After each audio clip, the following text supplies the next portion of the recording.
In Audi's ever-expanding arsenal of increasingly similar cars, the S5 Sportback seems to take nearly every box: trademark Quattro all-wheel drive for year-round traction, a mighty 349 bhp turbocharged V6 engine, stylish low-slung interior and coupe-esque silhouette, all with the practicality of a hatchback and large boot. The S5 Sportback is convincing, a 21 bhp boost over its predecessor, an additional 44 pounds-foot and 85 kilograms is worth of liposuction. Potent engine and Quattro delivers serious performance.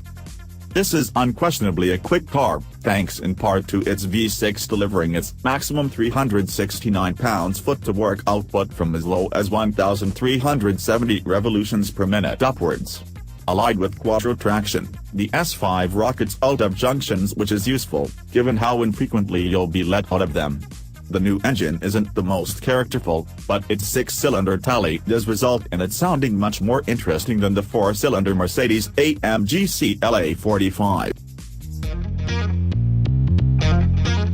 It'll dispatch the 0.62 miles per hour sprint in 4.7 seconds, and does so without making its exertions obvious. The engine is muted and noise levels otherwise low, reducing the sensation of speed. Some may dislike this business-like manner, but the flip side is that this Sportback is much more relaxing to drive than many other similarly fast machines, particularly when fitted with the 900-pound sports suspension with adaptive damping control, which, somewhat surprisingly, delivers a smoother ride. Automatic gearboxes don't come much slicker than Audi's dual-clutch S-tronic units. Sadly, the S5 doesn't get one. Instead it makes two with a torque converter-based Tiptronic automatic, the performance of which doesn't tally with the car's asking price.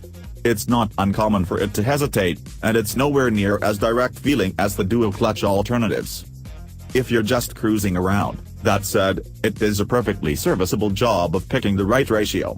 Demand a little more from it and its speed and decision-making capability will leave a little to be desired. Opt for the 950 pounds dynamic steering. You'll be rewarded with extremely direct steering, with the smallest twitch of the wheel at low speed sending the nose darting. Build up speed and the steering weights up convincingly, though you get very little confidence building feedback through the flat-bottomed wheel. The S5's body control is hard to fault, and the all-wheel drive system helps deliver a planted cornering stance. The ride is reasonably firm, although certainly not overly so for a sports saloon, while being compliant enough to absorb most bumps and soak up rough tarmac without losing grip. The S5 Sportback is sufficiently quick enough to out-accelerate what's arguably its main rival, the BMW 440i Gran Coupe, while being impressively refined. However, with options, our test car was knocking on the door of £56,000, so the refined but unexciting driving experience means the S5 can't help but feel a little underwhelming. We'd sacrifice the performance of the S5 for a much less pricey lesser Sportback and still get the chic interior, strong performance and petrol 2.0-litre Quattro form plus a super slick S-tronic automatic gearbox.